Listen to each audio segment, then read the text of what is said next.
Cinderella की कहानी बहुत पुरानी बात है। कहीं दूर देश में सिंड्रेला नाम की सुंदर लड़की रहती थी। सुंदर होने के साथ साथ सिंड्रेला बहुत समझदार और दयालु भी थी। सिंड्रेला की माँ बचपन में ही गुजर गई थी।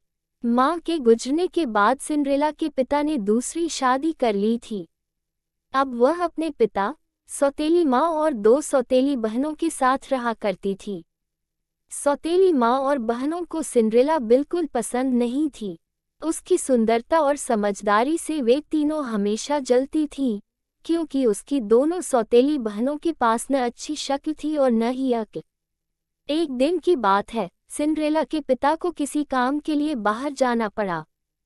पीछे से सौतेली माँ ने सिंड्रेला के साथ बुरा बर्ताव करना शुरू कर दिया।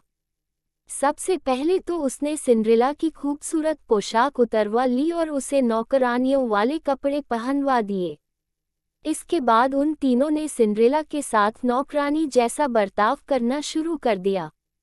वो उससे खाना बनवाते, घर की सफाई करवाते, कपड़े बर्तन धुलवाते और घर के बाकी सारे काम करवाते। यहाँ तक कि उन तीनों ने सिंड्रेला का कमरा भी ले लिया और उसे स्टोर रूम में रहने के लिए कह दिया।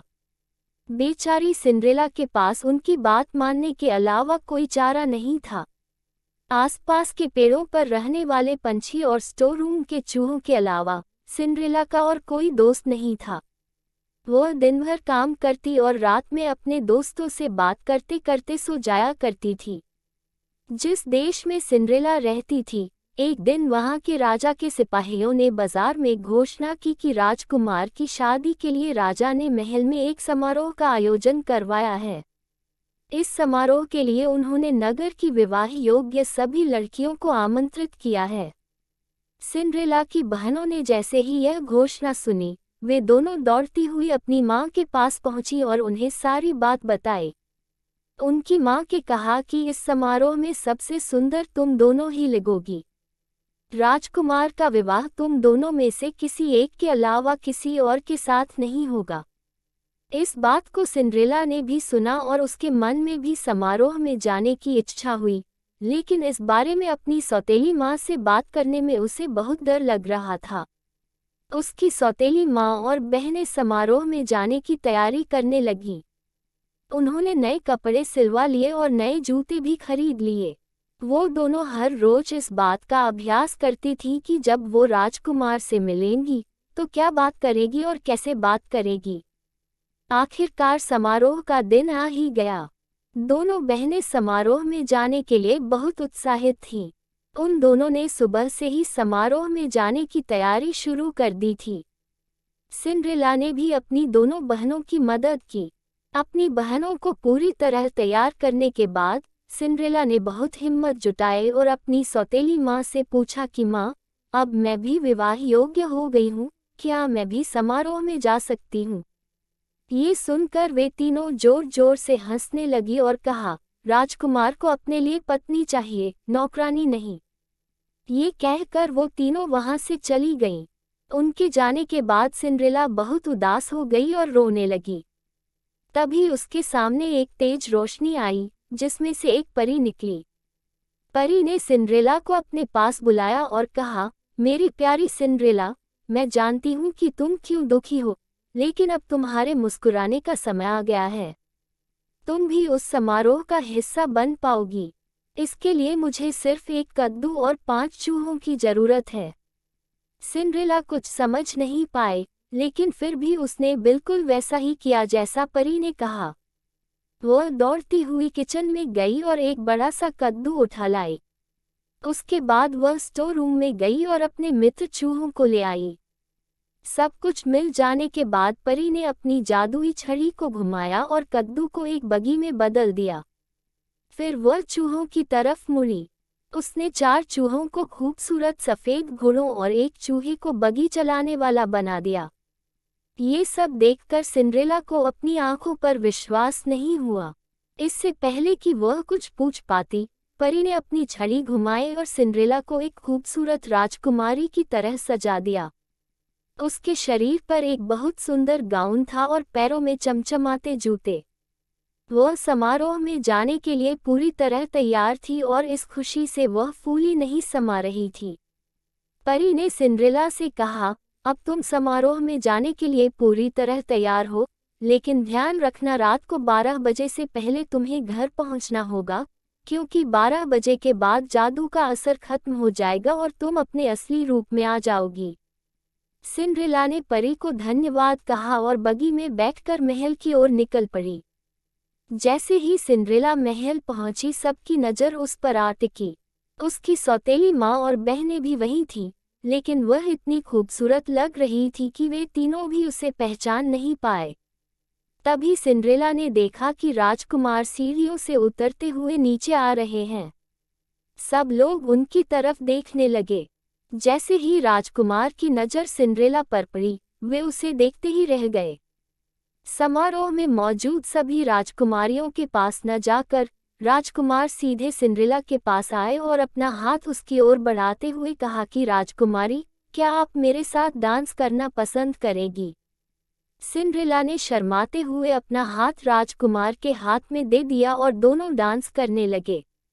सिंड्रेला राजकुमार के साथ डांस करते करते इतना खो गई कि उसे समय का ध्यान ही नहीं रहा। तभी अचानक उसकी नज़र दीवार पर लगी घड़ी पर गई। 12 बजने वाले थे और सिंड्रेला को परी की बात याद आ गई। परी की चेतावनी याद आते ही वह घबरा गई और राजकुमार को वहीं छोड़कर भाग गई। सिंड्रेला को इस तरह अचानक भागता देख राजकुमार उसके पीछे पीछे दौड़े। हड़बड़ी में दौड़ने की वजह से सिंड्रेला का एक जूता निकल गया और महल के बाग में ही छूट गया। वह फटाफट अपनी बगी में बैठी और घर को लौट गई। जब उसे ढूंढते हुए राजकुमार बाहर आए तो उन्हें बाग में सिंड्रेला का जूता मिला। ये देखकर राजकुमार दुखी हो गए और सोचा कि वह सिंड्रेला को ढूंढकर ही रहेंगे। अगले दिन राजकुमार ने अपने सिपाहियों को बुलाया और उन्हें जूता थमाते हुए कहा कि शहर के हर घर में जाओ और समारोह में आई हर लड़की को ये जूता पहना कर देखो। जिसके भी पैर में ये जूता आ जाए उसे यहाँ ले आओ। सिपाहियों ने बिल्कुल ऐसा ही किया। वे शहर के हर घर में गए और समारोह में आई हर लड़की को जूता पहना कर देखा। किसी को जूता छोटा पड़ रहा था और किसी को बड़ा। सारा शहर घूमने के बाद आखिर में सिपाही सिंड्रेला के घर पहुंचे।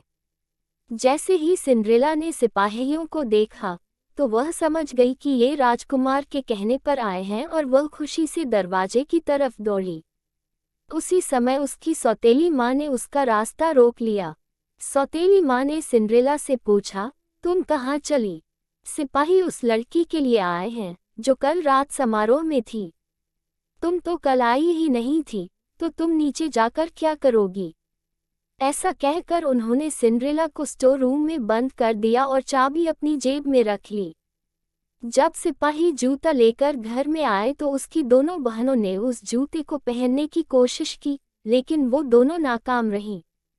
वहीं निराश होकर सिंड्रेला रोने लगी। उसे रोता देख उसके चूहे मित्र को एक उपाय सूझा।